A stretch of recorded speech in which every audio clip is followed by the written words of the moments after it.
pagi Ibu Rizka. Selamat pagi Bu Emel. Baik, apa kabarnya hari ini? Alhamdulillah baik. Sehat ya Bu ya? Alhamdulillah. Alhamdulillah baik. Nah, Ibu Rizka, ini seperti yang kita diskusikan kemarin ya, bahwa pada hari ini sesuai hasil diskusi kita itu kita akan melakukan kegiatan observasi supervisi. Nah, kemarin Ibu juga sudah mengirimkan file RPP kepada saya. Nah, setelah itu saya lihat, saya pahami itu RPP yang Ibu buat, alhamdulillah sudah baik Bu, sudah bisa saya baca. Maksudnya ketika orang lain membaca RPP Ibu itu RPP-nya bisa dilaksanakan dan isinya pun juga sudah baik Bu. Nah, untuk itu pada hari ini itu kita akan langsung saja melaksanakan kegiatan supervisi. Nah, untuk kegiatan supervisi ini nanti ada 3 tahapan ya Bu ya. Untuk yang pertama itu praobservasi, kemudian observasi pembelajaran di mana saya nanti akan ikut Ibu untuk masuk ke kelas jenengan. Kemudian untuk yang ketiga itu tahap pasca observasi. Nah, pada pagi hari ini itu kita akan melakukan tahapan pertama dulu, yaitu tahapan praobservasi, di mana nanti kita akan berdiskusi ya Bu ya tentang pembelajaran seperti apa nanti yang akan Ibu laksanakan. Nah, ini Bu, yang pertama ini ya, untuk pembelajarannya nanti itu Ibu akan mengambil materi apa? Untuk materi yang akan saya sampaikan kepada anak-anak nanti itu tentang mata pelajaran matematika. Materinya tentang penyajian data atau penyajian pengolahan data dalam bentuk diagram. Oke, berarti materi matematika tentang penyajian data ya Bu ya untuk kelas 5 ya. Baik. Nah, kemudian ini Bu, untuk tujuan pembelajarannya sendiri itu apa tujuan pembelajaran yang akan Ibu capai dalam pembelajarannya nanti? Untuk tujuan pembelajarannya ada 2 Bu. Yang pertama itu siswa dengan diskusi, siswa dapat membuat berbagai bentuk diagram penyajian data dengan baik. Di sini diagramnya itu ada 3 jenis, yaitu diagram garis, diagram batang, dan juga diagram gambar. Untuk tujuan yang kedua yaitu melalui kegiatan diskusi, siswa dapat mempresentasikan berbagai bentuk diagram dengan diagram penyajian data dengan baik. Diagramnya 3 tadi nih Bu, seperti itu. Oke, berarti ada tujuan pembelajaran yang hendak Ibu capai ya nanti dalam pembelajaran itu. Oke, baik. Nah, kemudian untuk area pengembangan sendiri Bu, apa area pengembangan yang hendak Ibu capai ketika nanti pembelajaran? Ya.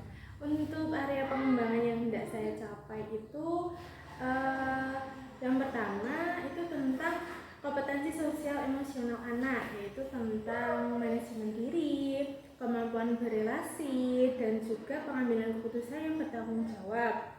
Yang kedua itu tentang pembelajaran berdiferensiasi proses dan produk. Dalam proses itu nanti saya akan membuat kelompok sesuai dengan kemampuan siswa. Lalu untuk produknya itu mereka nanti setiap kelompok itu akan berbeda-beda produknya sesuai dengan kemampuan masing-masing, seperti itu. Oke, baik. Berarti ada 2 area pengembangan ya Bu ya.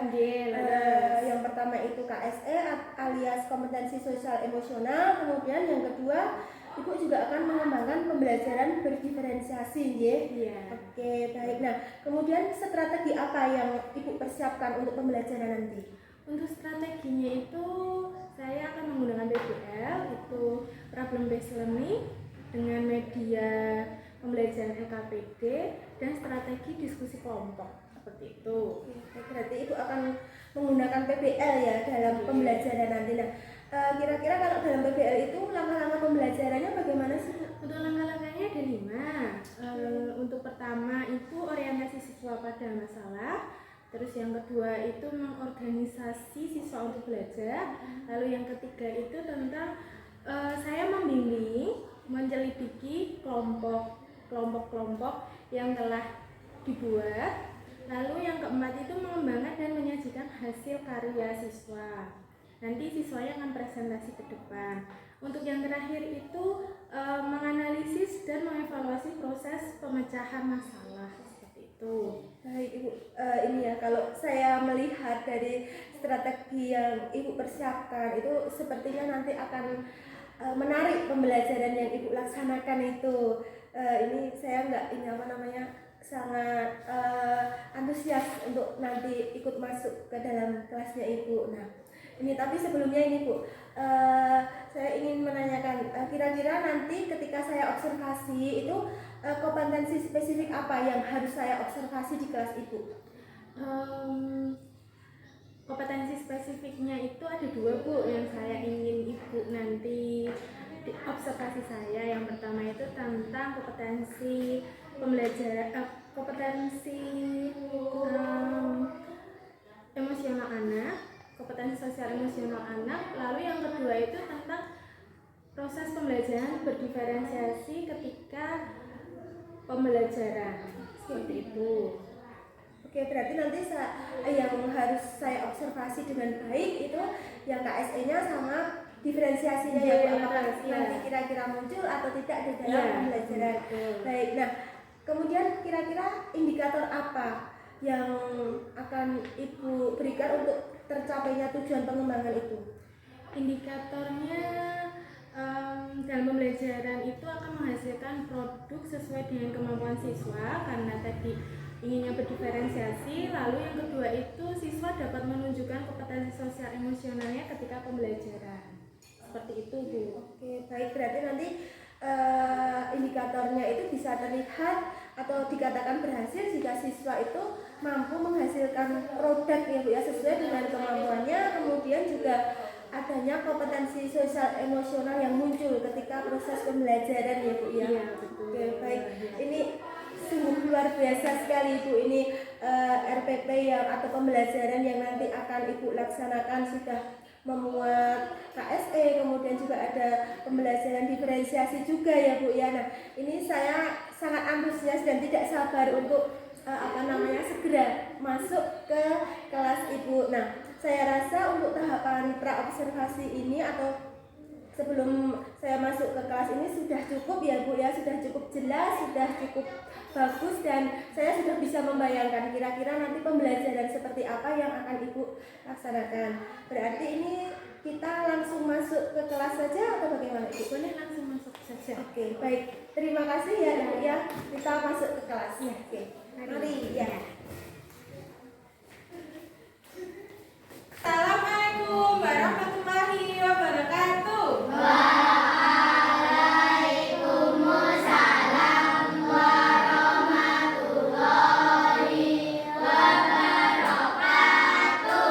Selamat pagi. Oke, sebelum kita mengawali pembelajaran pada hari ini, Bu Rista ingin meminta kalian, salah satu dari kalian, untuk membantu Bu Rista memimpin doa. Siapa yang kira-kira bersedia membantu Bu Rista? Tunjuk tangan. Yo, Mas Dimas. Mari teman-teman kita berdoa mulai.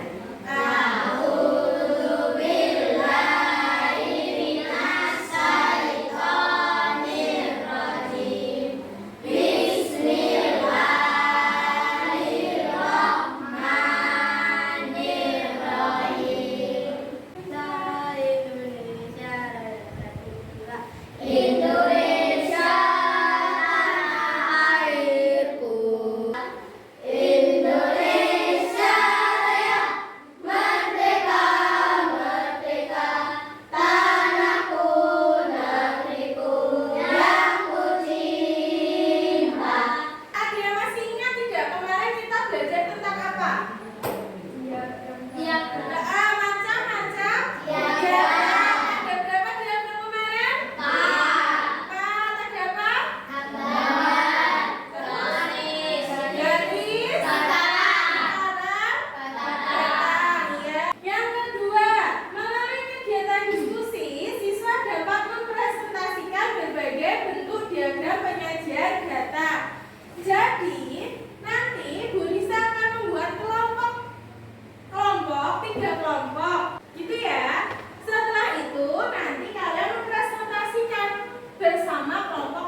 kucing. Halaman 11 tambah 4 16 tambah 4 pas.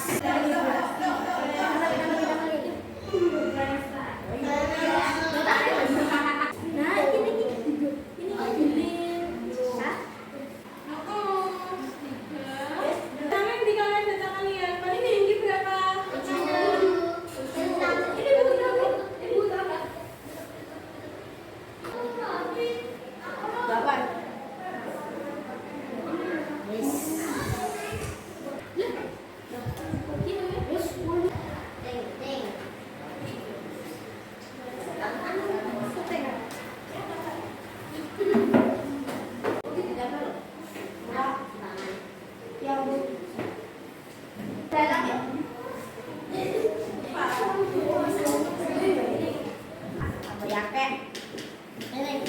iya mau.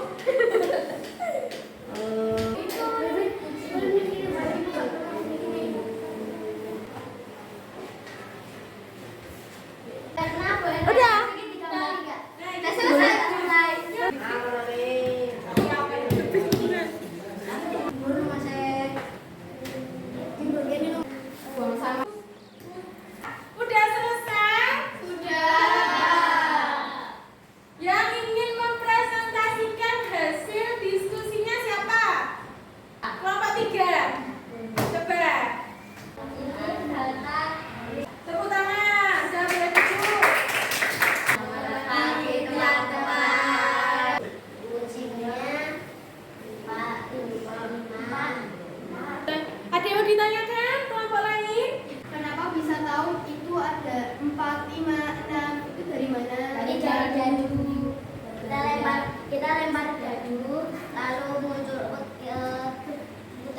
berapa kali lalu ditulis. Kok itu gambaran itu dari mana? Mungkin maksudnya Mas Kevin itu kenapa itu bisa disebut diagram batang? Karena ininya bilang tinggi sama bilang tinggi. Berbeda. Sama nggak sama kelompok 3? Beda. Oh, beda. Oke. Hai teman-teman, kami dari kelompok 1 ingin mempresentasikan diagram gambar atau piktogram. Ini ada kucing, belalang, ikan, dan capung. Yang warna kuning mewakili 5, yang warna pink mewakili 1.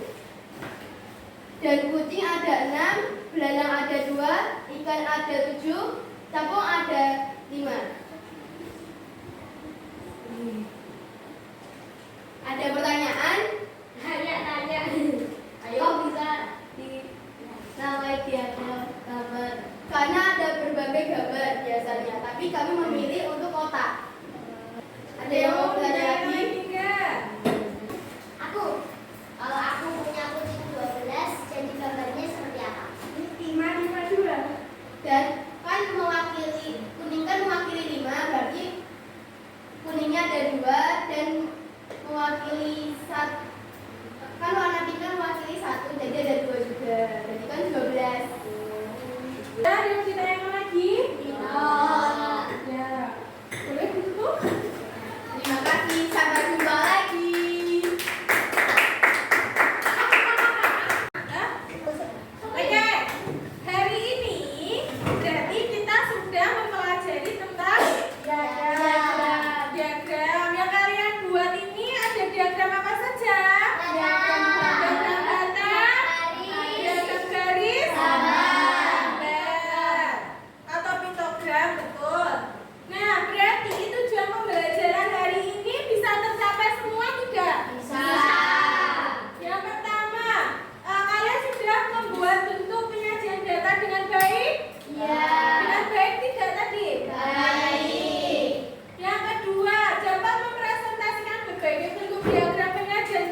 Tadi kan sudah Mas Dimas, jadi tidak boleh Mas Dimas lagi. Yang lain, yuk, yang jauh.